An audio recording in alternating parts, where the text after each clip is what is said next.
नागपूरच्या भोसले घराण्याच्या ऐतिहासिक तलवारीची ऑनलाईन विक्री। न्यूयॉर्कची कंपनी करणार तलवारीचा लिलाव। लिलावाला भोसले घराण्याचा विरोध। झी 24 तासवर राजकोट इथल्या छत्रपती शिवरायांच्या पुतळ्याची एक्सक्लुझिव्ह झलक।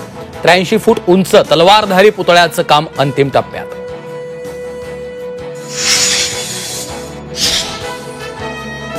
ईडीचं कार्यालय तात्पुरतं स्थलांतरित। जन्मभूमी चेंबरच्या इमारतीत ईडीचं कार्यालय।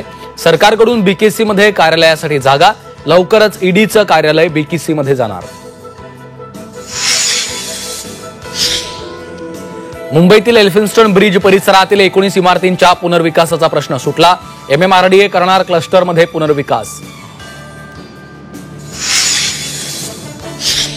केंद्राची जलजीवन योजना फेल। नरहरी झिरवाळांचा सरकारला घरचा आहेर। टंचाईग्रस्त भागात पाणी पुरवणं महत्त्वाचं असल्याचंही मत।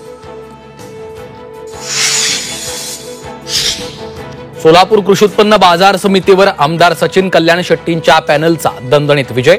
18 पैकी 15 जागांवर वर्चस्व।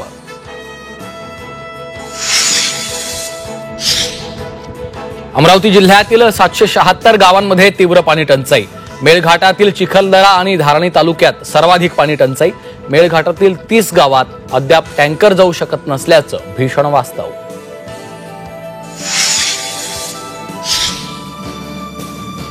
पाण्यासाठी कोल्हापूरकरांचं रास्ता रोको आंदोलन। पाईपलाईन योजनेत बिघाड झाल्यानं पाणी पुरवठा विस्कळीत।